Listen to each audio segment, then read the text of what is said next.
Now, Caprice is with us today, and we were talking before the break about her, when she was out with her young children, she was threatened by a group of thugs. And she's brought along her bodyguard and martial arts instructor, Matt Fidesz, today. Nice to see you, Matt.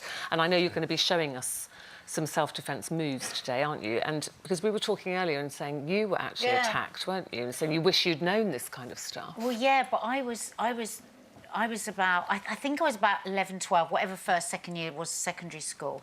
And I was actually, there was a guy being very bit weird with me on the bus. I get off the bus, he was following me, and then it was on the journey home from the bus stop to my house, several occasions. One point he got me up against a fence. I got away from him. Then I ran, stopped a car. The people in the car that I stopped and asked for help were like, yeah, get in the car, get in the car. It was absolutely terrifying. I literally don't know how I got from A to B because I was panicking and over-breathing. Got to just round the corner from my house, and he pulled me down down the hill and actually got me down, and just his hand up my skirt.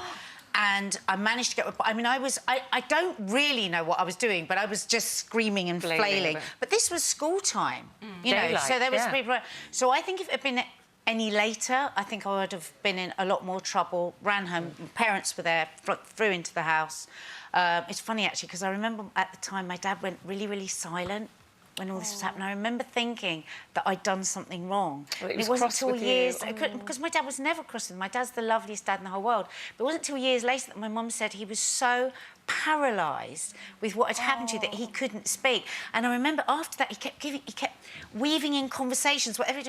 You know, maybe when you walk down the road you should be a little not so smiley, not so happy, not so... If somebody asks you a question, say to him, "What do you want?" and again, that made me feel like, oh, maybe I'd done something wrong. I mean, I see now that he was trying to protect me, but I really want to arm my daughters with the right way to behave and to... Do you teach children as well? What would you say to... Well, we teach children from 3-year-olds. I mean, that's our biggest market. Really? Like 15,000 3-year-olds to 6-year-olds who are training.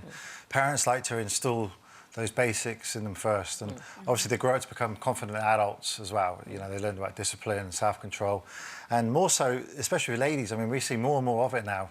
We have special ladies-only classes across the country which we run, and they're packed out because women are terrified. I mean, we're in a dangerous world nowadays. And is it the situations you hear about, Matt? You know, I was walking home, there was a guy walking behind me, I was quite nervous. All those kind of things that all of us have experienced at some point or another. Have you got any advice for women, like little tips that if you are on your own, how not to panic, or... I think the key is to not be on your own. I mean, we're in today's world, there's you know, you've got people carrying knives and stuff, and you're kind of lucky in this country because we haven't got the gun crime like America has, which I was talking to Caprice about earlier on. But you need to make sure you've got someone with you the whole time, your friends. That's hard to do, isn't it? You can't always do Coming that. home late, you know, and we should be. But then maybe able if you've to learned walk self-defence, that will give you more confidence That's to walk down the street anyway. I think it's when you walk down the street and look vulnerable. Situations. I think that's what my dad was trying to say to me, that if you walk like a victim, then you're probably going to get picked on. That really scares me, because I skip down the streets and I'm like...